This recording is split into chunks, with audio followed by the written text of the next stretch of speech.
Thank you again for coming along to the second session of Go Luck Yourself, the second of 6, where we're going to talk a bit about what I'm calling the good luck mindset.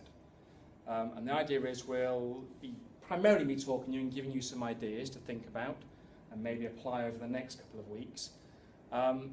And there'll be at least one part of the session where I may pause and allow you just to do something that may set you up for activities over the next couple of weeks. So as a useful, hopefully, reminder in terms of what we covered last week and what I hope you've been thinking about over the last couple of weeks and maybe continue to think about, and that's the role of luck in your life. So I talked a bit about the way that you could reflect on the role that luck has played in those big events in your life, where you live, who you've met, your job, those kinds of things, and then encouraging you over the last couple of weeks to start to attend to, pay attention to those events which are influenced by luck in some way.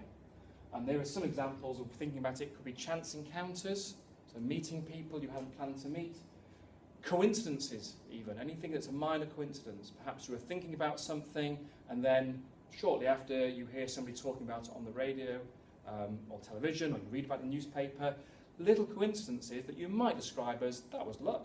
May not seem particularly important at that point, but just getting you to reflect and attend to them. Being in the right place at the right time, or conversely, what feels like the wrong place at the wrong time. If you feel as though that's something down to luck, those are the kinds of events I wanted you to start just journaling about, recording, noting down them happening. And perhaps even those events that you might perceive that could have easily been different. So one thing I talked about last week was that one aspect that people describe an event as being lucky or unlucky is how they compare to what might have happened.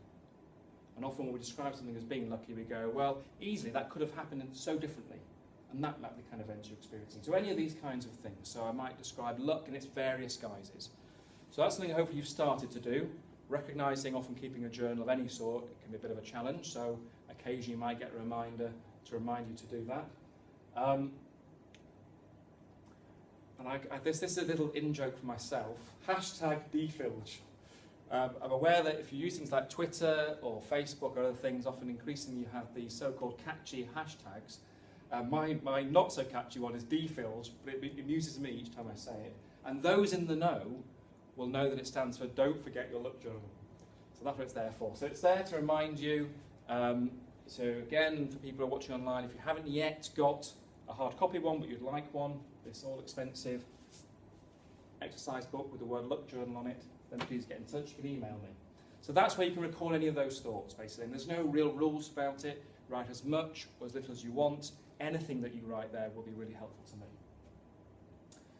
So that's what we've said so far, and I encourage you to, if you want to keep doing that, I'm going to add more today in terms of other things you could be using your luck journal for. But again, you might still continue to monitor those kinds of events over the next few weeks.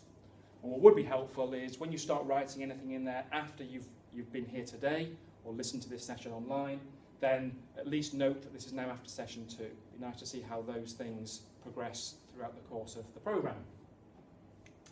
So defilge, you know what it stands for now. So today, I want to talk to you about what I'm calling the good luck mindset.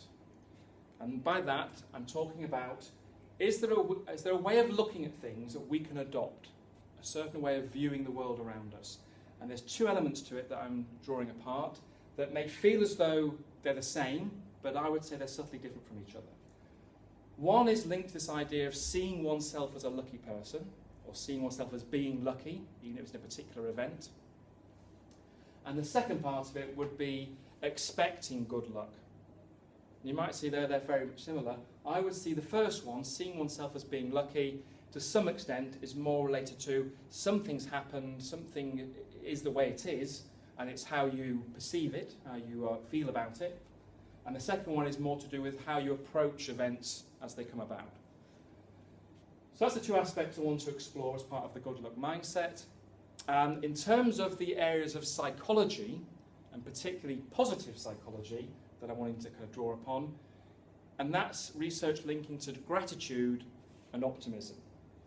I would say gratitude links this idea of seeing oneself as lucky, and optimism in various ways is linked to how we approach events into the future. So that's what we're going to focus on. And linking these together to see, can they help build what we might call a self-fulfilling prophecy? So can, by believing something to happen in a certain way, would that actually increase the chances of it happening in that way? So that's what we're going to explore. So we're going to look at gratitude first, then have a brief pause, and then we'll look at the link between optimism and luck. So, gratitude and luck. Essentially, gratitude and luck have often been regarded as somewhat inextricably linked. So you could say that seeing yourself as a lucky person, or just generally feeling lucky in a situation, perceiving yourself as lucky, can imply being grateful. And in fact, research by a psychologist in the 1990s, a guy called Carl Tagan, don't worry, I remember the name, but he did quite a lot of research looking at the relationship between luck and gratitude, and essentially found the different ways in which it was linked. Often people would increase their perceptions of being lucky the greater they felt gratitude for something that had happened in a certain way.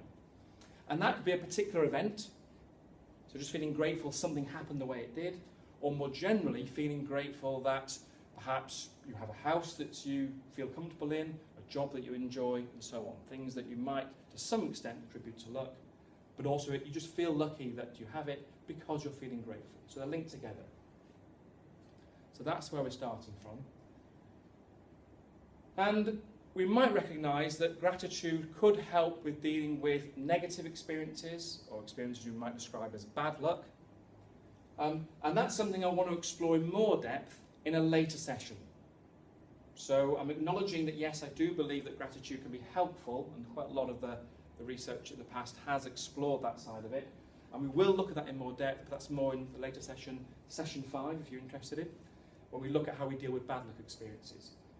What I want to start exploring today is the extent to which gratitude and cultivating gratitude may help us create good luck experiences. Any experiences that we might describe as being down to good luck. And they bring about more of those good things that we might say, that was good luck, so that's what we're going to look at. And there are 2 ways in which I feel as though that might help. Again, drawing upon research from positive psychology. The first is looking at possible emotional benefits. And the idea is that if you find yourself feeling grateful for something, that would typically be associated with positive emotions. A feeling of gratitude would be associated with a general feeling which would be a pleasant feeling to have.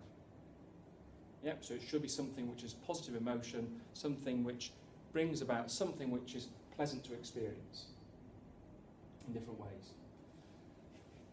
So that's the first part. Hopefully you're kind of happy with that, this idea that feeling grateful can be linked with positive emotions.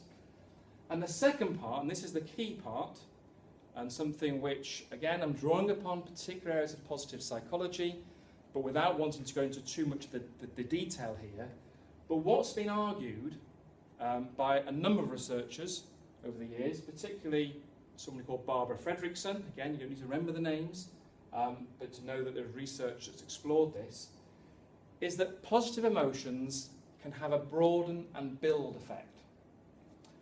And that is, they're not just pleasant experiences to have, it's not just a nice thing to be able to feel nice and warm inside and content or joyful, whatever it might be. They actually have consequences, they are useful, they are adaptive, they help us to do things. And the 2 ways in which she has argued they have that effect is that they can broaden the way we think about things. So often when we're feeling positive and have a positive emotion, we might feel in a way or think in a way which is different from how we might normally think. Be more fluid in our thinking, perhaps sometimes more creative, more happy to see connections, and so on. So it has an effect on how we think about things. That's the first argument. And secondly, that's a knock-on effect in terms of it builds resources. So by thinking in a certain way, that's more broadened actions, more broadened thinking, and then more broadened actions, so we might act differently, do different things, that can build resources. It can help build ties with other people. It can help us to build what are called intellectual resources. So it might help us to do things where we bring in more information. So I realise I'm going to sort of a big area of positive psychology. What I want us to draw out from here is positive emotions can have a useful effect for us.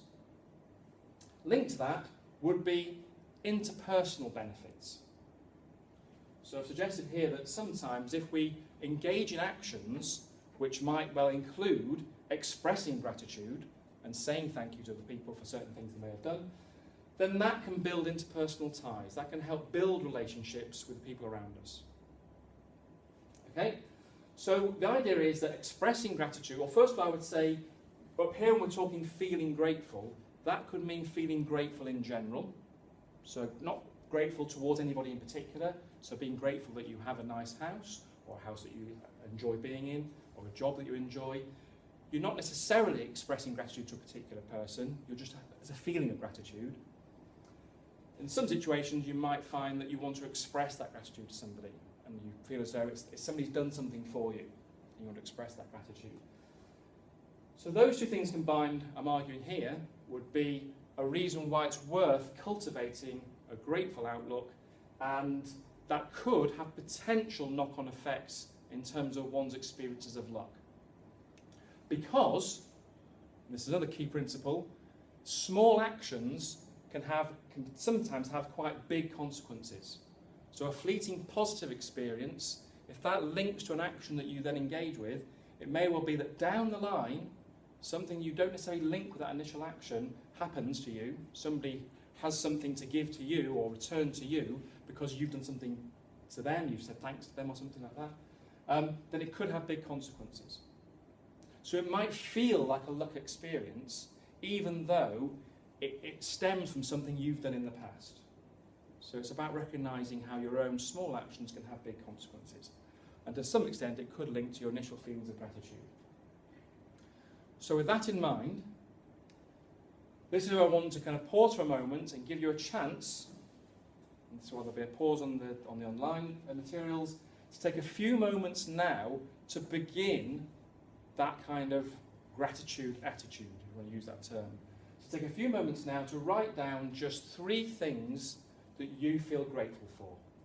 And that could be something that's happened over the last day, the last week, or things more general in your life. It's up to you.